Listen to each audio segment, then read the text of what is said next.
ciclónico en los siguientes días. Quiere decir, en una vez que salga ahí a la costa de Texas, ahí puede nuevamente encontrarse con las condiciones propicias de temperatura del agua para volver a tener un crecimiento. Hay unos micrófonos abiertos, por favor. Hacia la zona. Paula Díaz y Samantha. Ahí voy, espérame. Pronto, pues ha dejado muchas días. Por favor. Gracias.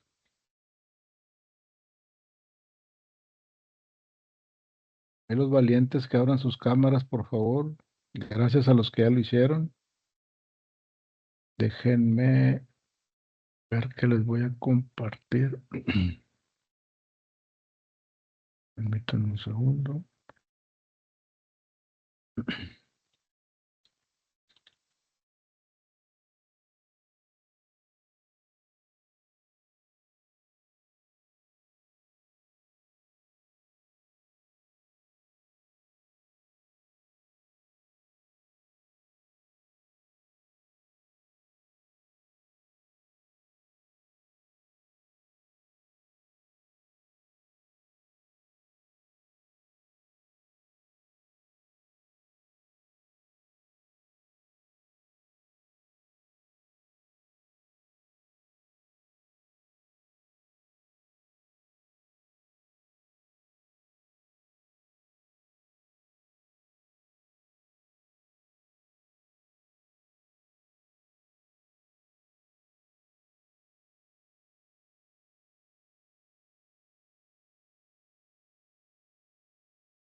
Muy bien.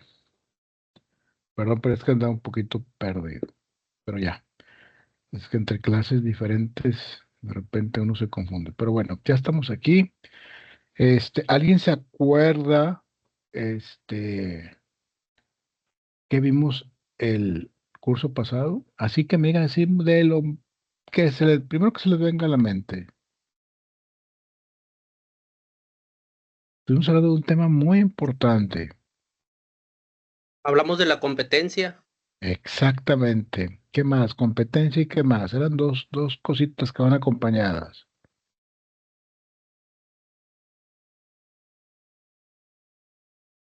La jurisdicción. Correcto, jurisdicción y competencia. Decíamos que jurisdicción es la capacidad de ejercicio que tiene la autoridad de actuar. No estamos diciendo dónde actuar ni en qué materia actuar. Simplemente tiene la investidura de actuar, de ejercer justicia. Pero es como una máquina. Es una máquina, imagínense una máquina bien afinada, bien diseñada, con el tanque lleno de gasolina, pero falta que alguien la prenda, ¿sí? Y hay que determinar quién la tiene que prender. No cualquiera puede prender esa máquina. Entonces, eso es jurisdicción y competencia, ¿ok? Entonces, para que les quede claro esa parte porque es importante, ¿ok? Entonces, vamos ahorita a pasar a lo que detona esa máquina. Ya se determinó la jurisdicción, ya se determinó la competencia, pero ¿cuál es la acción que ustedes creen que detona esa máquina? ¿Qué acción hay que atender? ¿Qué acción hay que generar para que la maquinaria judicial funcione? Ya sea en favor nuestro y de repente en contra nuestra. ¿Qué es lo que hace que funcione? Si no, la máquina ahí está.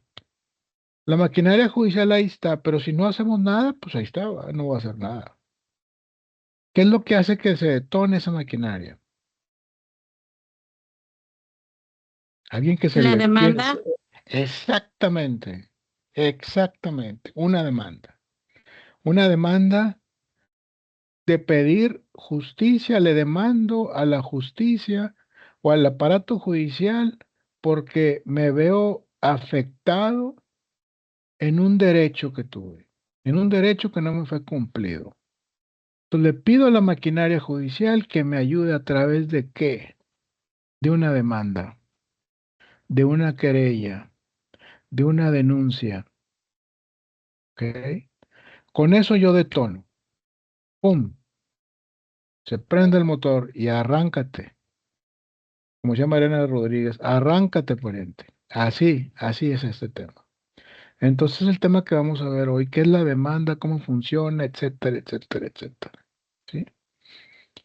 Hay muchas acciones o muchas situaciones que se persiguen de oficio y otras que se persiguen a petición de parte. ¿Alguien me puede decir a qué me refiero con esto? Lo que primero que se le venga a la mente, que se persiguen de oficio y que se persiguen a petición de parte. Hay situaciones que se persiguen de oficio y hay otras que se persiguen a petición de parte. La muerte de una persona, el asesinato de una persona detona la maquinaria judicial a petición de parte o de oficio. De oficio. De De oficio. oficio. Exactamente, de oficio. Un robo infraganti se persigue de oficio o a petición de parte. A petición de oficio. parte. Petición de parte. Petición.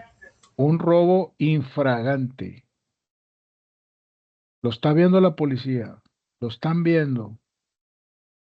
Está sucediendo. De oficio. Es de oficio, ¿sí? Cuando es un robo que pasó ayer y que se descubre el día de hoy, pues entonces es a petición de parte. Entonces, esa es la diferencia. ¿Cuándo utilizo una demanda? ¿Cuándo demando a alguien? ¿O cuándo demando un servicio? Cuando algo me está afectando a mi persona, a mi familia, a mis propiedades, no sé. Exactamente, exactamente. ¿Y por qué esa petición de parte? Porque la autoridad no se entera, ¿sí? La autoridad no se entera que te quitaron, que no te cumplieron tu contrato de arrendamiento. La autoridad no se entera hasta que tú le dices, compadre, tengo un problema, ayúdame. ¿A través de qué? De una demanda, ¿sí? ¿Estamos? Sí. Sí. Muy bien. Les voy a compartir la presentación.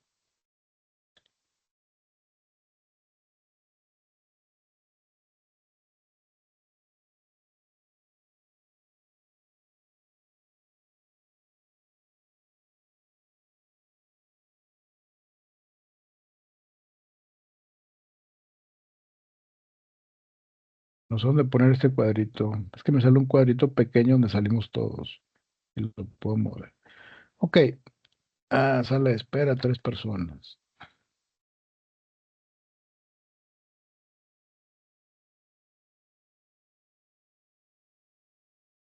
Están viendo la presentación, ¿verdad? Sí. Sí. Ok. Dice, la demanda es el acto procesal por el cual una persona que se constituye por él mismo, en parte actora o demandante, inicia el ejercicio de la acción y formula su pretensión ante el órgano jurisdiccional. ¿Sí? A ver, permítanme porque es que hay gente que me está, creo que aquí esperando, ¿no?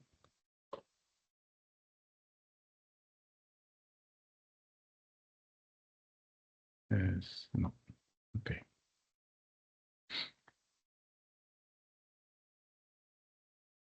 Entonces, repito, la demanda es el acto procesal por el cual una persona que se constituye por él mismo en parte actora o parte demandante, inicia, detona el ejercicio de la acción y formula su pretensión ante el órgano jurisdiccional. Su pretensión, ¿qué pretendes? Que me cumplan. en esto, en esto, en esto y en esto. ¿Sí? Es el acto procesal que detona la constitución de la relación jurídica procesal. Es decir, que con ella nace el proceso. Por eso les hablo mucho que se detona la maquinaria judicial. Yo siempre utilizo este término. Me acuerdo mucho de un maestro que yo tuve cuando estaba haciendo la carrera que decía mucho esta frase y me parece muy adecuada. Dicho de otra forma, inicia el ejercicio de la acción, mismo que se mantiene por todo el proceso hasta su finalización. En la demanda, la parte actora formula su pretensión, es decir, su reclamación concreta frente a la parte demandada, que puede consistir en un dar, hacer o no hacer en relación con un determinado bien jurídico. Esa es la demanda. Pero yo no puedo hacer una demanda, nomás escribo una hoja y empiezo a decir, es que este señor me dijo que me iba a pagar y no me pagó, y pues que no manche, porque pues yo me veo afectado pues ya va 2 meses que no me paga y él me dijo mentiras y cosas de esas. Ya, ahí está la demanda, ¿no? La demanda tiene una formalidad, tiene una forma de hacer, tiene su protocolo para que esa demanda sea válida, ¿sí? En este sentido, Eduardo J. Couture escribe, la pretensión es, que estamos hablando de qué es lo que quiero, es la afirmación de un sujeto de derecho de merecer la tutela jurídica, de merecer el cuidado de la maquinaria judicial, de el auxilio de la maquinaria judicial y, por supuesto, la aspiración concreta de que ésta se haga efectiva, ¿sí? Hablando también de la pretensión, el abogado Jaime Guas dice que es una declaración de voluntad por la cual una persona reclama de otra ante un tercero supraordinario a ambas o un bien de la vida, formulando en torno al mismo una petición fundada. Fíjense lo que dice aquí, una petición, pero ¿qué? Fundada. Fundada. Ahorita vamos a ver qué significa fundada. Esto es acotada o delimitada, según los acontecimientos de hecho que expresamente se señalen. Solo en algunos casos, de forma específica, el acto procesal de la demanda puede ser expresado por escrito o de manera verbal, es decir, por comparecencia ante el órgano jurisdiccional. Pero en la mayoría de los casos siempre será por escrito, ¿sí? Por eso dicen por ahí que papelito habla. Siempre se decimos eso, ¿no? Papelito habla. A ver, permítanme.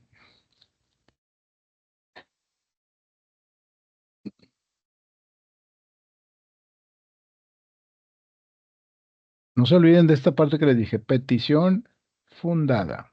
Petición fundada.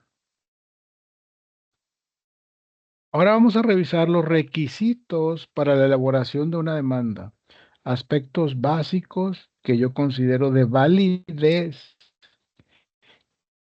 y que la misma no sea desechada por forma.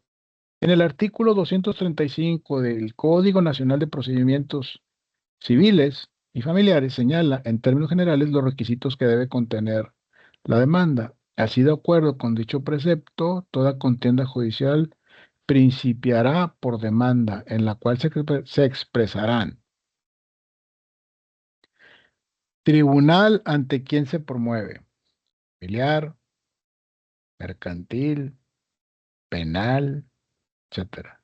Toda demanda debe formularse ante un juez competente, acuérdense que hablamos de competencia, jurisdicción y competencia, precisando cuál es el juez competente, tomando en cuenta esto nosotros como abogados ya debemos de saberlo.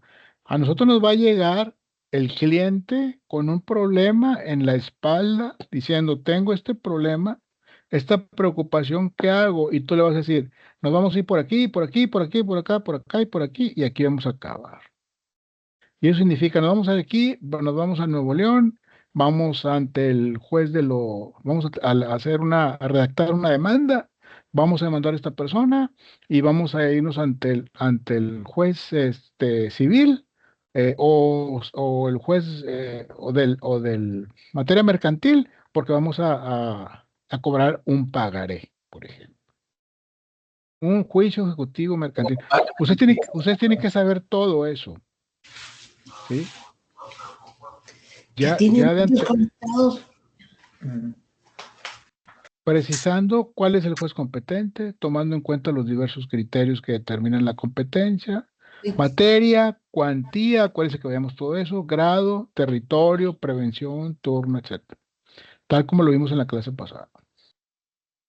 En el caso de juez o magistrado competente, no aludiremos los nombres solo de la competencia de los cuales son titulares.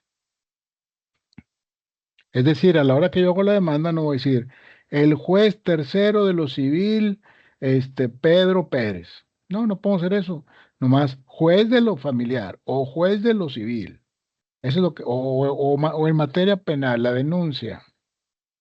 Y ya el tribunal en su proceso va a designar a qué juez se lo va a turnar, buscando equilibrar la carga de trabajo. Nombre y apellidos del actor y domicilio que señale para oír notificaciones. Nombre y apellidos del actor. ¿Quién es el actor? ¿El actor de cine o quién es el actor? El que pone la demanda. El que Correcto, muy bien. Ese es el actor. Y domicilio que señale para oír notificaciones. Yo, Juan Carlos Ramírez, demando, etcétera, etcétera, y este es mi domicilio, ¿sí?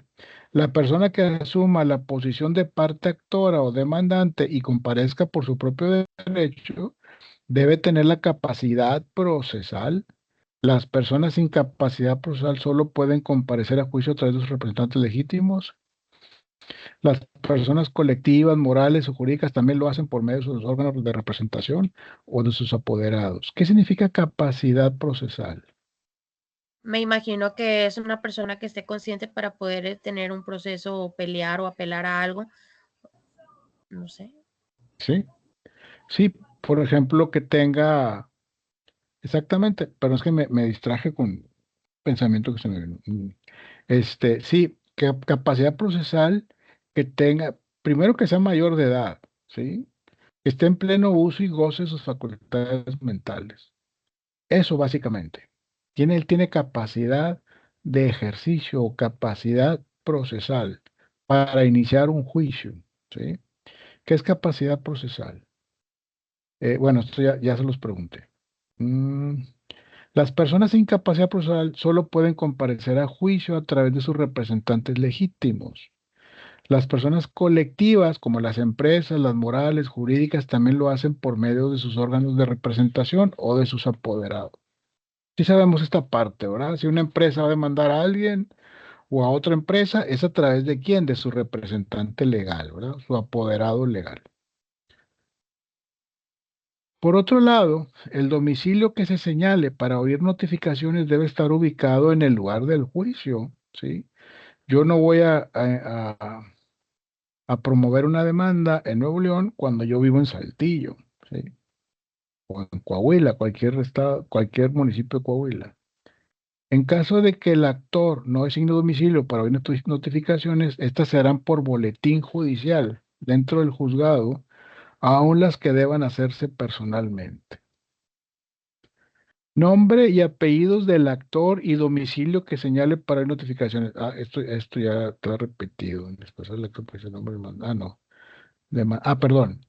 Nombre y apellidos del actor y domicilio que señale para notificaciones. Ok. Y luego, es indispensable que el actor precise el nombre del demandado y su domicilio. Por eso, cuando somos abogados, tenemos que hacer ciertas cosas antes. Una vez que vino el cliente a decir, ¿no sabes qué?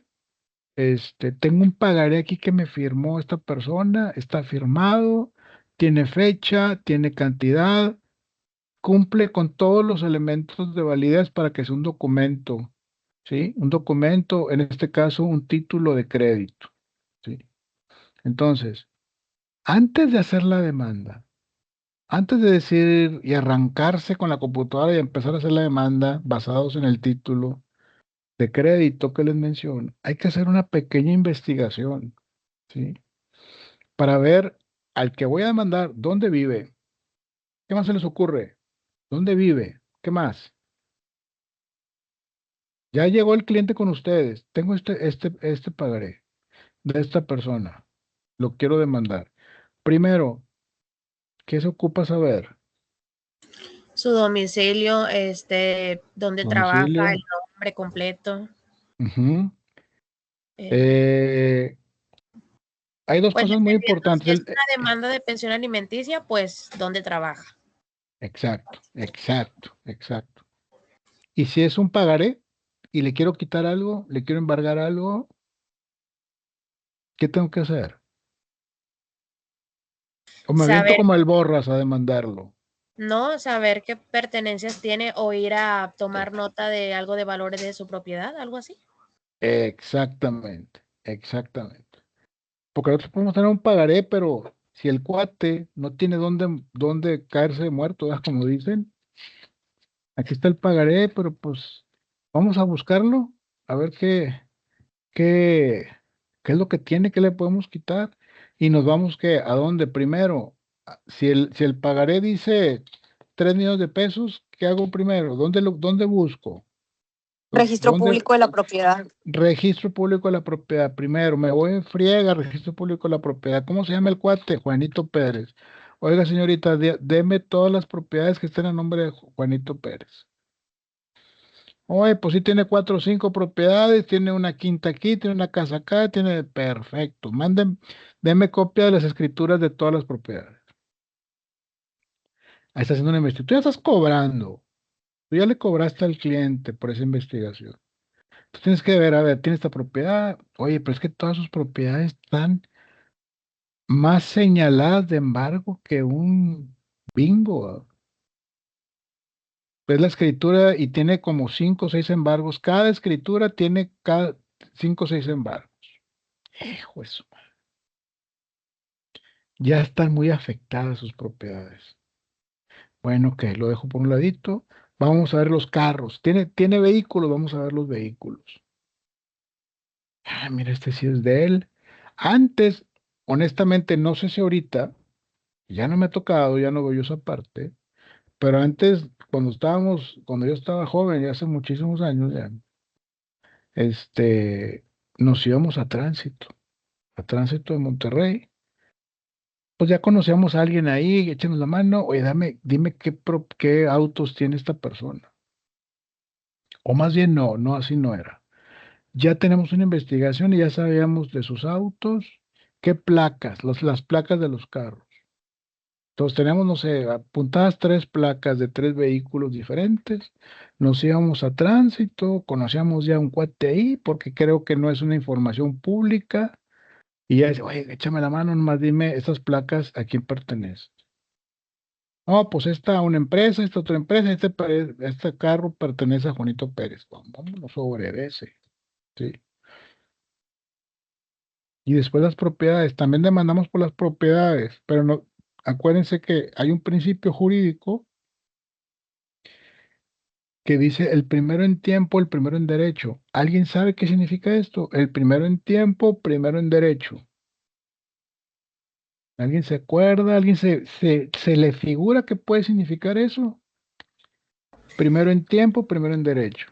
Pues me pone a pensar que primero en tiempo puede ser que todavía sea válido la deuda, o sea, que ya haya Mm, pasado. por ahí va, pero no. Pri- Puede ser que primero que haya metido la demanda de embargo o algo así de algún acreedor anterior tenga más derecho que el segundo que llegue. Exactamente. A eso se refiere. Entonces dices tú, bueno, me debe 3 millones de pesos, esa casa vale 10 millones de pesos, a lo mejor me toca algo, ¿sí?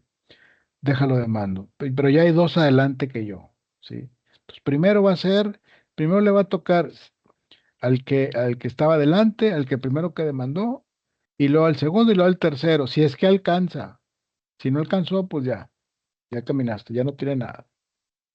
Entonces, bueno, queda el carro, bueno, pues nos vamos por el carro, allá me voy directo por el carro, ahí vengo a embargarte el carro. Lo demandas, él contesta su demanda y luego nos vamos a qué. Después de la contestación que sigue.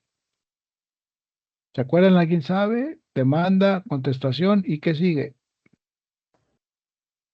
Apelación, ¿no? No, Mediación. no. Es el desahogo de pruebas, ¿no, maestro?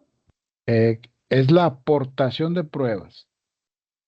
Demanda, contestación, pruebas, alegatos que están desahogando la prueba, están validando la prueba en los alegatos. Y luego después de las pruebas y los alegatos, ¿qué sigue? La sentencia. Sentencia. La sentencia. Acuérdense muy bien ese proceso muy resumido. Demanda, contestación, pruebas, alegatos y sentencia. Demanda, contestación, pruebas, alegatos y sentencia. Ustedes la deben de saber. Todos la deben de saber. Ese es el proceso.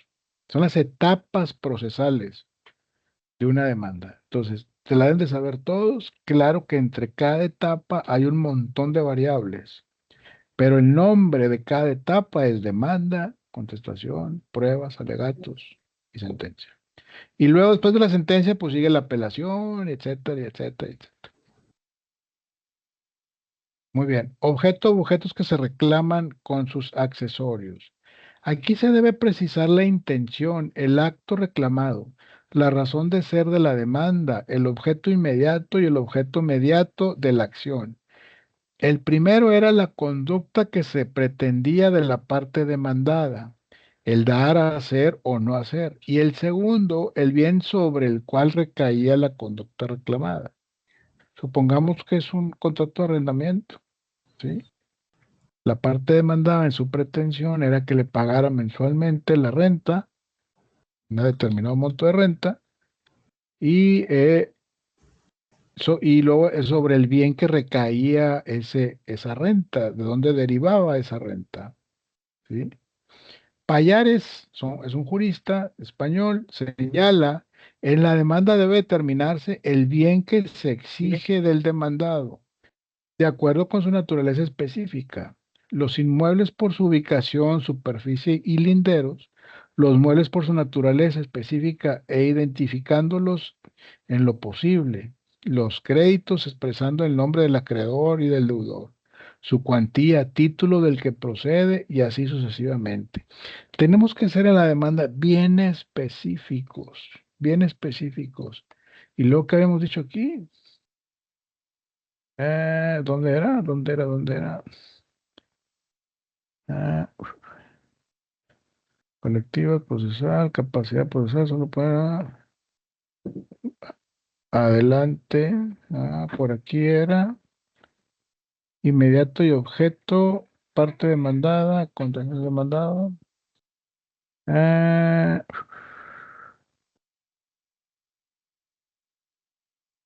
se me olvidó. Digo, ¿dónde quedó? No se me olvidó. ¿Dónde quedó lo que les quería decir? Que les dije, no se les olvide. Propio derecho, por ejemplo, de representantes legítimos, de personas colectivas, morales. Acá estaba. Petición fundada. Petición fundada. Aquí es donde entramos los abogados, de lleno, en la petición fundada. ¿Se acuerdan que les dije que no se les olvidara esta frase? Petición fundada. Que es capacidad procesal, objetos que los accesorios. Pallares señala, en la demanda debe determinarse el bien que se exige del demandado, de acuerdo con su naturaleza específica, los inmuebles por su ubicación, etcétera. Ya lo leímos esto. Hechos.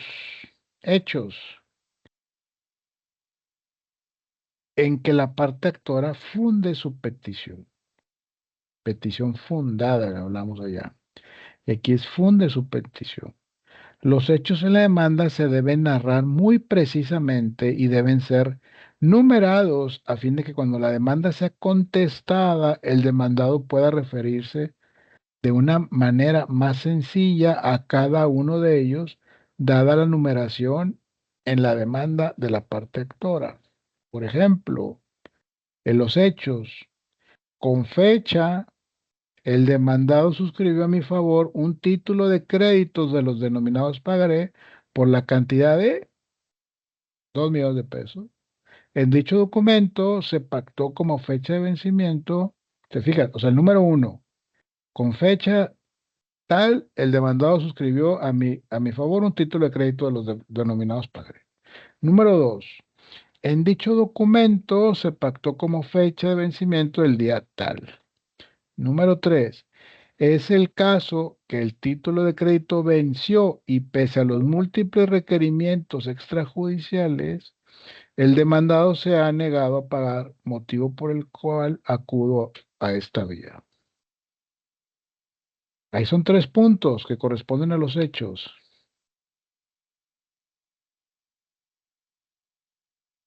Entonces, aquí, cuando la parte demandada, cuando conteste, por eso dice que tienen que estar numerados para decir, cuando conteste la parte demandada va a decir, con respecto a los hechos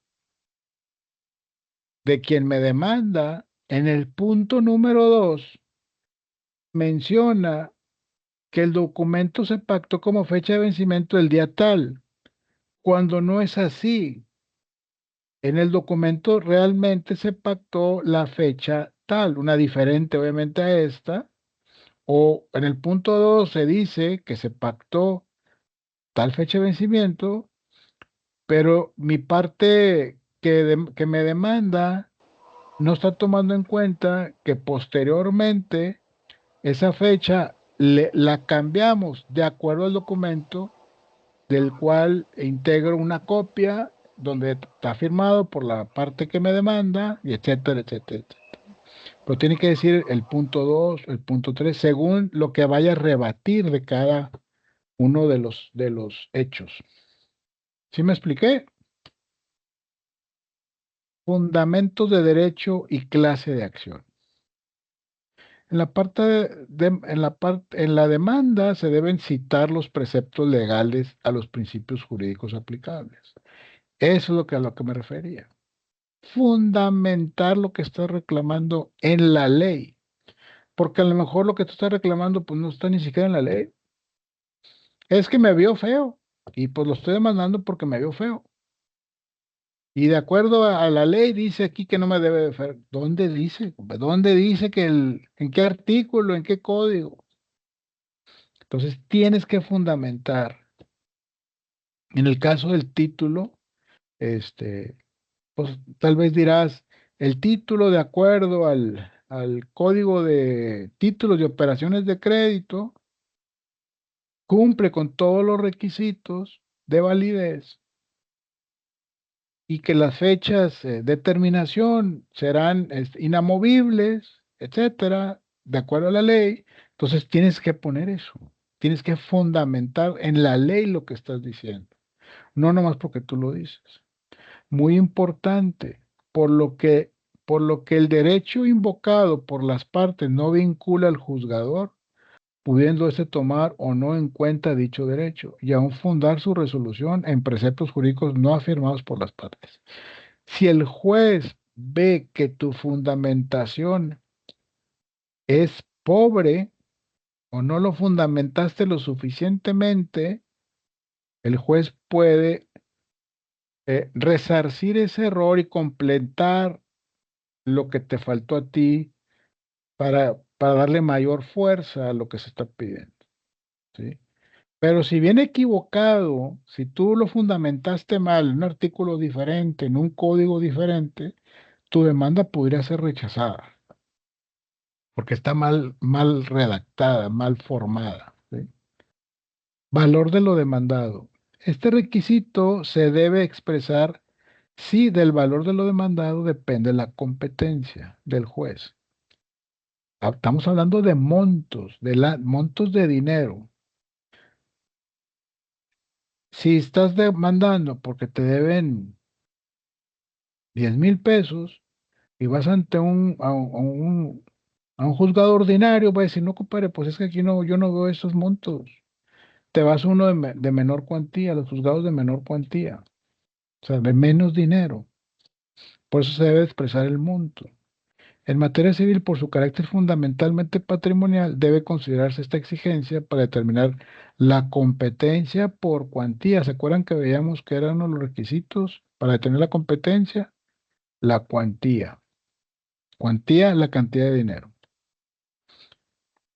Firma del actor. En la demanda se deben citar los preceptos legales o los principios jurídicos aplicables.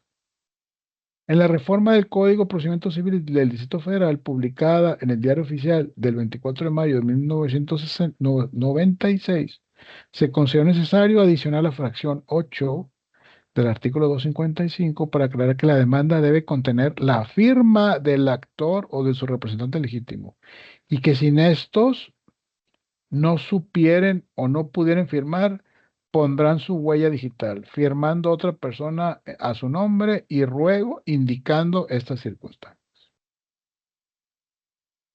A ver, ¿dudas, preguntas hasta aquí? Eso, profesor, es cuando la persona no tiene la capacidad de, no sé, de estar en sus facultades mentales o de... No, o que esté mutilado de sus manos, por ejemplo. Ándele eso, sí. O que tenga, ¿cómo se le llama? Artritis reumatoide en las manos, que no pueda, ¿verdad? Ajá, Bueno, ahí pues ya otra sería persona. alguien firmar por él o una huella. Exactamente, exactamente. Ok. Profesor, Dígame. en muchos de los pagarés se pide que firme también el aval. ¿Es lícito eso? Sí, o sea, en el tema del aval, por ejemplo, en un contrato de arrendamiento, ahí vas a demandar a los dos, ¿sí? Si ya el aval ya no te respondió, vas a demandar, es más, principalmente al aval, pero vas a demandar a las dos personas. Y en los hechos vas a decir, firmamos un contrato de arrendamiento de tal fecha a tal fecha, con este monto, donde me pagarían la renta mes a mes, y que dicho contrato está constituido por el arrendatario y su obligado solidario, mismo que tampoco me ha respondido a las llamadas, etcétera, etcétera, etcétera, y ahí te vas, ¿no? Entonces, en el embargo también se puede embargar si, por ejemplo, el deudor no tiene algún bien, el aval es el que va a responder con sus bienes. Exactamente, exactamente. El aval para eso es. Es más, yo en lo particular, cuando es muy poco, ¿no? Que me ha tocado ese tipo de situaciones, cuando el arrendatario me deja de pagar o veo que está batallando para pagar, yo ya no lo molesto al arrendatario. Yo ya no lo molesto. Yo me voy directo con el aval y lo empiezo a molestar hasta que me pague, ¿sí? Porque para eso es. Para eso es. Entonces, si ya no paga o algo, tampoco podemos, ahora sí ya los demandas, ¿no?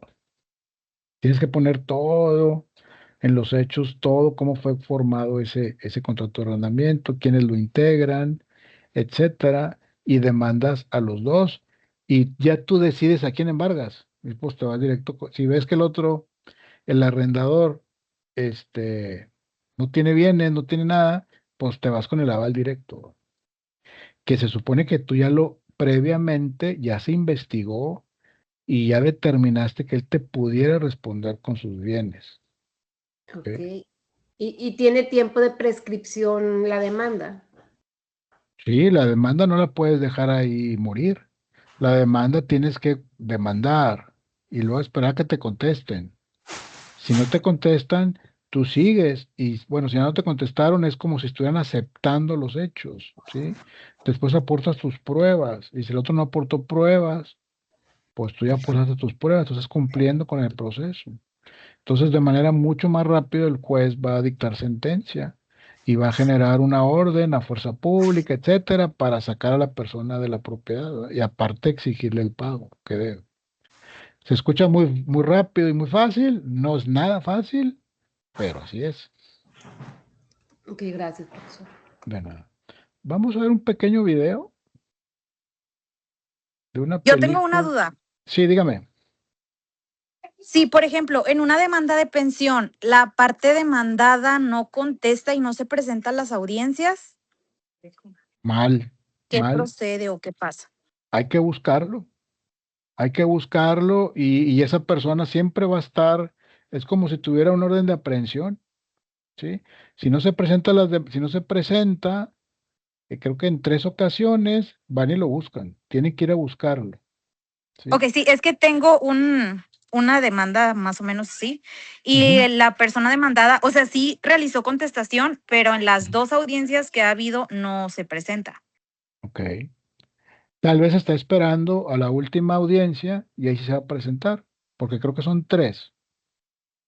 Entonces, si ya no se presentó la segunda, seguramente se va a presentar la tercera. Y si no se presenta la tercera, pues el juez va a dictar un exhorto para que lo vayan a buscar y que vayan por él. Y es como si trajera a él una orden de aprehensión y lo busca la policía. Pero ¿saben qué?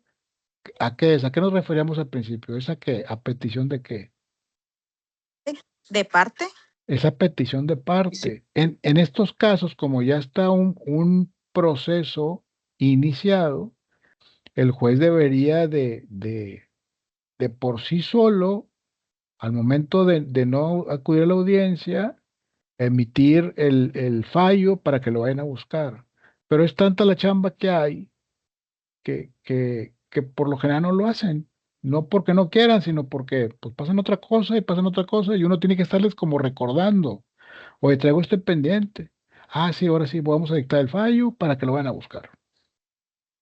Sí, porque es una demanda de pensión y hasta la fecha no se ha dado el pago ni de la pensión provisional. Exacto. Lo entiendo perfecto y pasa muchísimo. Y muchos, pues, de los hombres esperan hasta el último minuto, ¿ah? Hasta el último minuto para responder. Y si no va a responder, bueno, pues ya se van a dar cuenta, ¿no? Ok, gracias. De nada. Profesor, Dígame. hablando todavía de las pensiones alimenticias, Ujú. yo también traía una demanda, pero me cansé. O sea, era de que se metía a trabajos, llegaba la demanda y se salía, y así en 3, 4 Sí. ocasiones. Ujú. Después llegó a su casa la demanda y pues no, lo negaron que ahí no vivía. Entonces, pues uno se cansa de estar ahí correteando al Y demandado cuesta. y cuesta y todo. Entonces, pues ya así quedó. Pero mucha gente dice, no, que está ahorita que si no pagan, que van al penal y que no sé Ujú. qué, y que Ujú. está también la demanda esa de por todos los años que no te dio, supuestamente se les acumula, pero para que eso cobre fuerza y se pueda dar, ¿qué hay que hacer o cómo se llama Hay ese que, tipo de hay que demanda? estar, hay que estar diciéndole al juez. Hay que Mm, estar investigando y dónde está y dónde trabajó y todo, y hay que estar diciéndole al juez para que lo vayan a buscar y ya se movió el lugar y tú tienes que informarle al juez que ya se movió el lugar, ahora es otro domicilio y es este, y luego a la hora que haya que tiene que pagar, pues se sale, como dice usted, se sale uno del trabajo y no tiene un trabajo formal y pues ¿cómo me quitas dinero? Si no tengo dinero, ¿de y es dónde? falso eso que dicen que los meten a la cárcel y que desde la cárcel tienen que pagar, pero pues ¿cómo pagan si están detenidos? O sea, es ¿Cómo una cosa. pagan? Sí, O ¿cómo sea pagan? que pues es fantasioso lo que se dice por ahí de este tipo de demandas.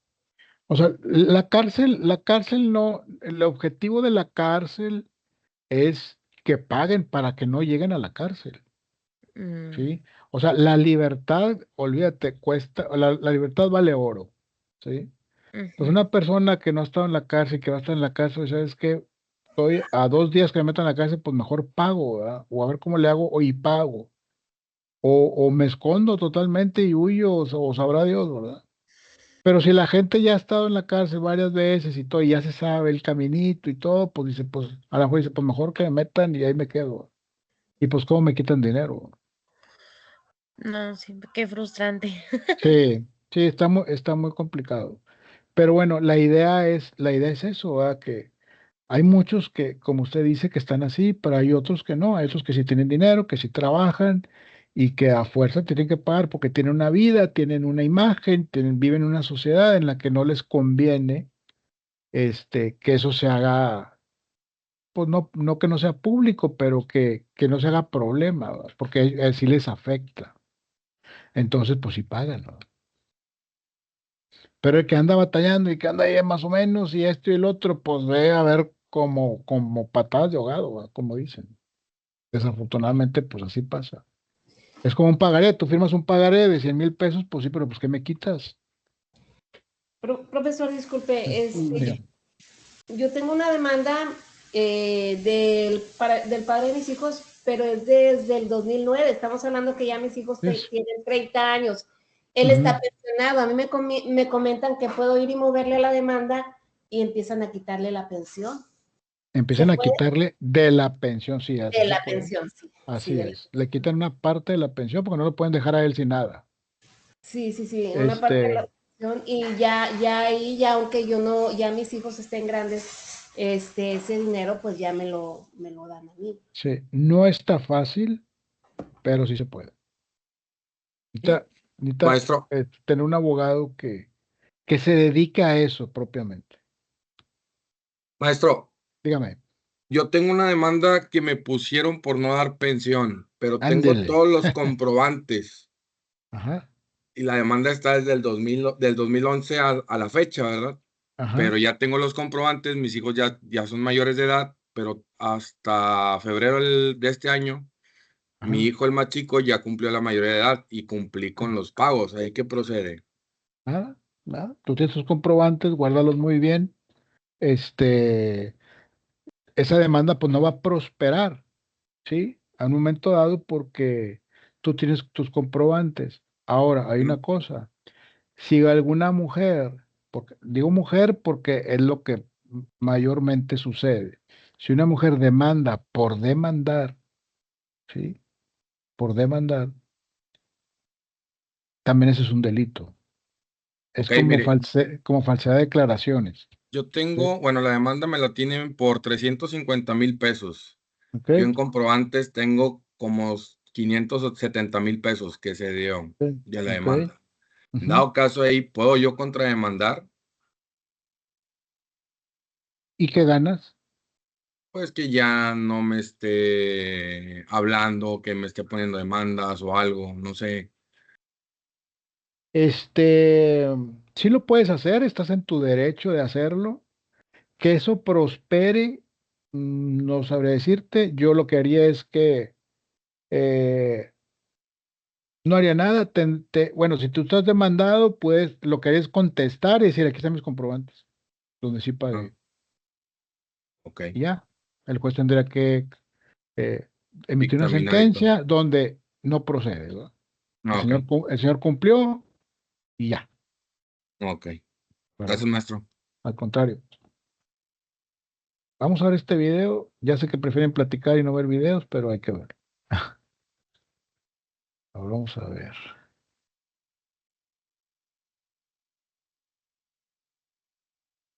Falta fin de presentación. Pensé que ya los había borrado. Permítanme tantito.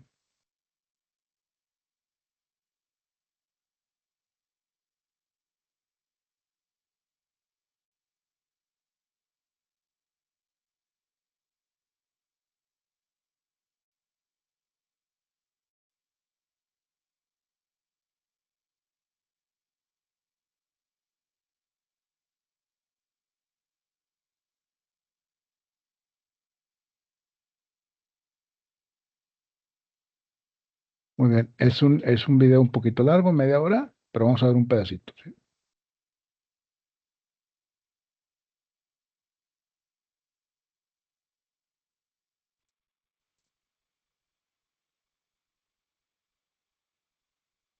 ¿Qué tal? Sean bienvenidos a esta nueva cápsula jurídica en la cual hablaremos sobre los requisitos de una demanda conforme al Código Nacional de Procedimientos Civiles y Familiares. Como siempre, agradecemos su suscripción a nuestro canal y los invitamos a que compartan el contenido de este video con las personas que pudieran estar interesadas en el mismo.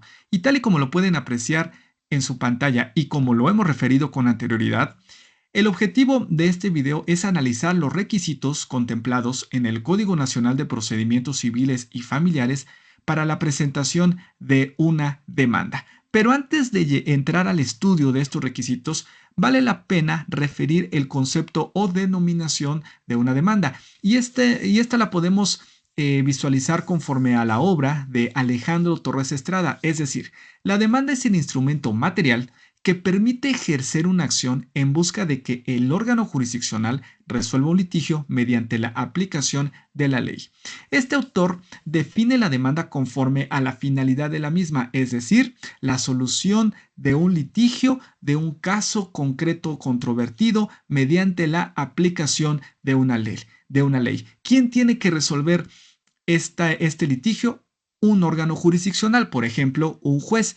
Y pues bueno, en principio el autor nos dice que la demanda es un instrumento material, ya que típicamente identificamos la demanda como un conjunto de documentos que podemos visualizar, que podemos percibir a través de nuestros sentidos, que podemos leer para conocer su contenido y pues bueno, que incluso cuenta con una firma autógrafa y que presentamos ante la autoridad judicial a través o por conducto de su oficialía de partes. Bueno, esto digamos que es la imagen o la concepción típica que tenemos de una demanda como instrumento material. Sin embargo, gracias a la justicia digital que está regulada en el Código Nacional de Procedimientos Civiles y Familiares, también la demanda se puede presentar a través de medios digitales utilizando, por ejemplo, la firma electrónica.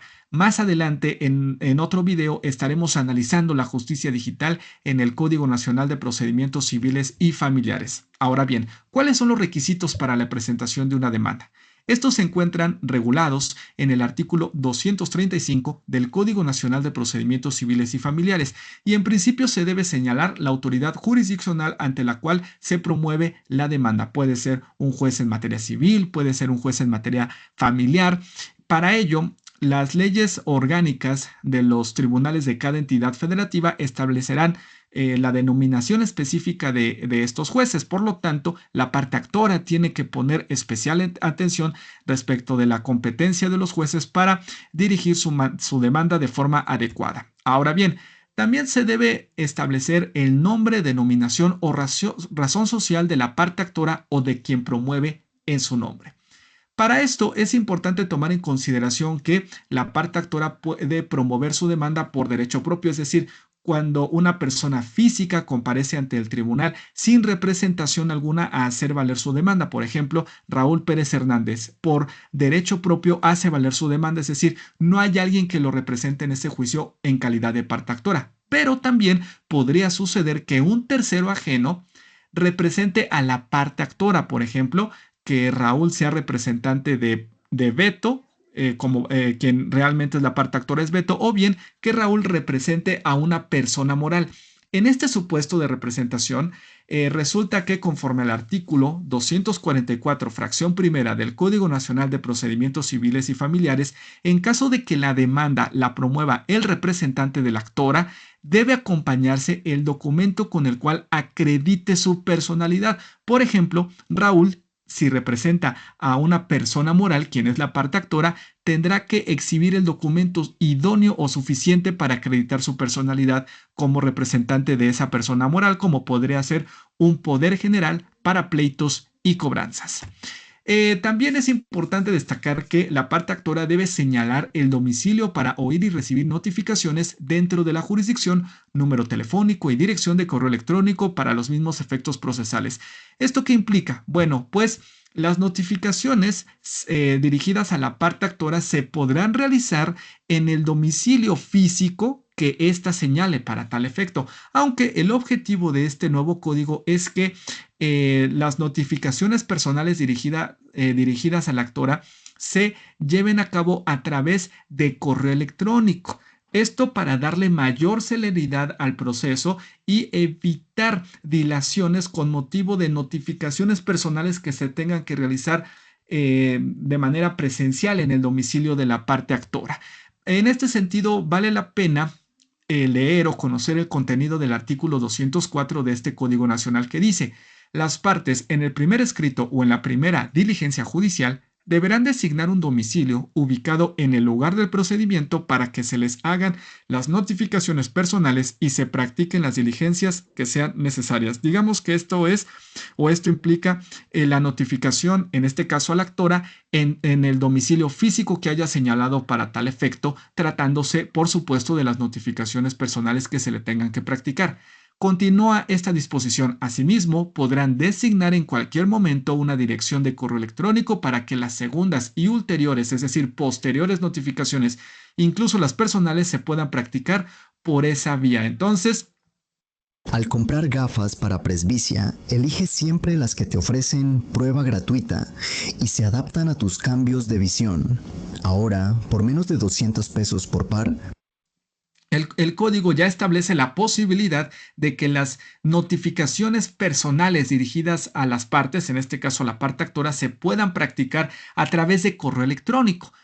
Continúa este artículo 204. Todas las notificaciones que por disposición de este Código Nacional deban hacerse personalmente, con excepción del emplazamiento o la primera notificación de un procedimiento judicial, se harán por correo electrónico cuando así haya sido designado en términos del párrafo que antecede, salvo que excepcionalmente, a juicio de la autoridad jurisdiccional, deba practicarla personalmente en el domicilio señalado. Como lo decíamos anteriormente, el objetivo del legislador fue que todas las notificaciones personales se lleven a cabo vía correo electrónico, por supuesto, a excepción del emplazamiento o la primera notificación de un procedimiento. Entonces, la regla general es que las notificaciones personales se realizarán vía correo electrónico, salvo los casos que determina la ley o salvo criterio del juzgador, mediante el cual éste determine que la notificación personal se tenga que practicar en el domicilio, en este caso de la parte actora.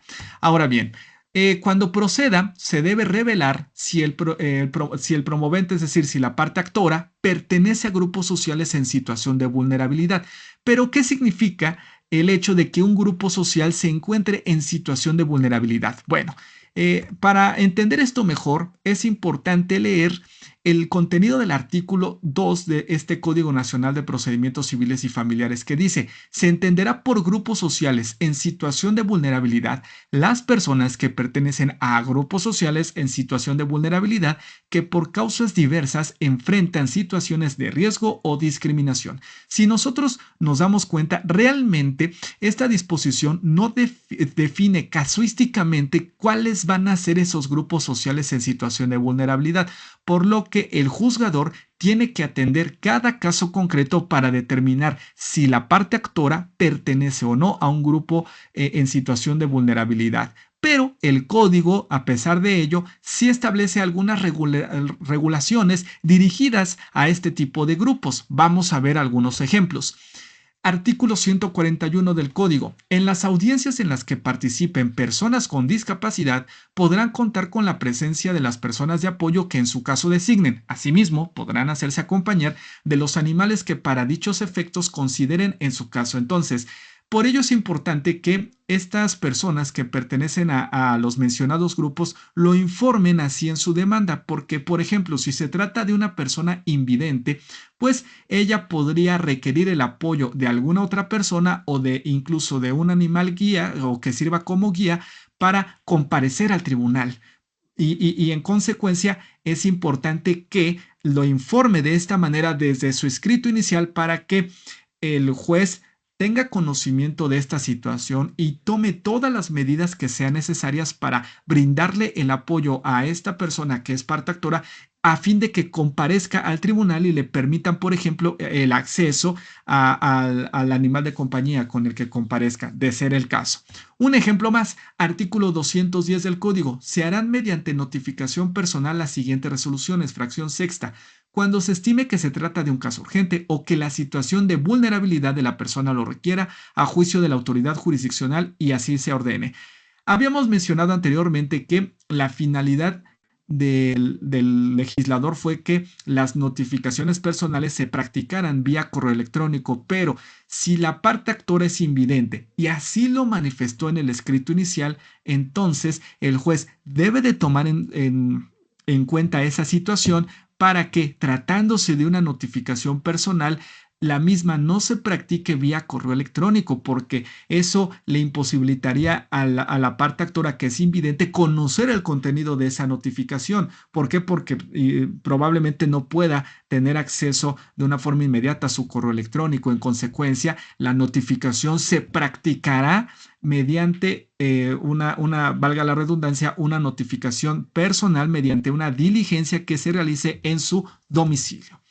Un ejemplo más, artículo 468, séptimo párrafo del Código Nacional de Procedimientos Civiles y Familiares. Tratándose de personas pertenecientes a grupos sociales en situación de vulnerabilidad, la sentencia deberá explicarse y dictarse con los ajustes y formatos necesarios para su debido entendimiento y comprensión. Entonces, el juez tiene que analizar cada caso concreto. ¿Para qué? Para que en principio la sentencia sea de una fácil lectura para para las partes en el juicio, y si la parte actora pertenece a algún grupo de vulnerabilidad, esto se pueda cumplir y entienda la parte actora el contenido de la sentencia, e incluso tendrá que adaptarse a los... Esta es la manera más fácil y rápida de empezar a vender en Amazon en 2026. Estas aguas marca Free Life a aquellos formatos necesarios para que ésta pueda comprenderla o entenderla. Incluso si la parte actora es invidente, pues será importante que se tome en consideración esta situación para que pueda tener acceso a un formato que le permita conocer el contenido de esta sentencia. Siguiente requisito de la demanda. Se debe establecer el nombre de la persona designada como la persona representante autorizada. En ningún caso se exigirá contar con registro ante el tribunal o poder judicial que corresponda. Con esto el legislador se refiere a los abogados, a los mandatarios judiciales. Entonces se debe establecer con claridad el nombre del mandatario y, por supuesto, hacer referencia a la cédula profesional. En los tribunales normalmente se cuenta con un registro de cédulas profesionales para que puedan los abogados para que puedan apersonarse ante los tribunales. El Código Nacional en este caso menciona que no se le debe exigir al abogado contar con este registro, porque en ocasiones no es tanto que el abogado no quiera registrar su cédula ante el tribunal, sino más bien porque no le ha sido posible. Tal vez es un abogado que tiene su residencia en Ciudad de México y no ha tenido la oportunidad de registrar su cédula en la entidad federativa de Querétaro, y por supuesto que si comparece a una audiencia y no le permiten asesorar a la parte que representa por el simple hecho de que no cuenta con este registro, pues de alguna manera se vería vulnerada la parte actora, por ejemplo, si es que su abogado no cuenta con este registro de cédula. Por lo tanto, el legislador no considera que sea un requisito esencial contar con este registro en el tribunal en relación a su cédula profesional, ya que lo importante es que acredite plenamente ese abogado, ese mandatario judicial, que cuenta con la patente, es decir, con la cédula profesional para ejercer esta profesión de abogado. En este sentido, cabe destacar el contenido del artículo 2 del Código Nacional de Procedimientos. Ya, está muy interesante, pero no quiero abusar de los tiempos. La liga está ahí, si la quieren ustedes ver, adelante. Por el día de hoy es todo. Si tienen alguna duda, alguna pregunta, con toda confianza, ahorita es el momento. Y si no, nos vemos el próximo lunes a las 7:30 de la noche o tarde. Bueno. Gracias, maestro. Muchas gracias, que la pasen bien. Hasta luego. Hasta luego, que estén bien. Buenas noches. Gracias. Buenas noches. Cualquier cosa, me mandan mensaje. Gracias. Gracias. Buenas noches. Hasta la próxima semana. Sí, muchas gracias. Buenas noches.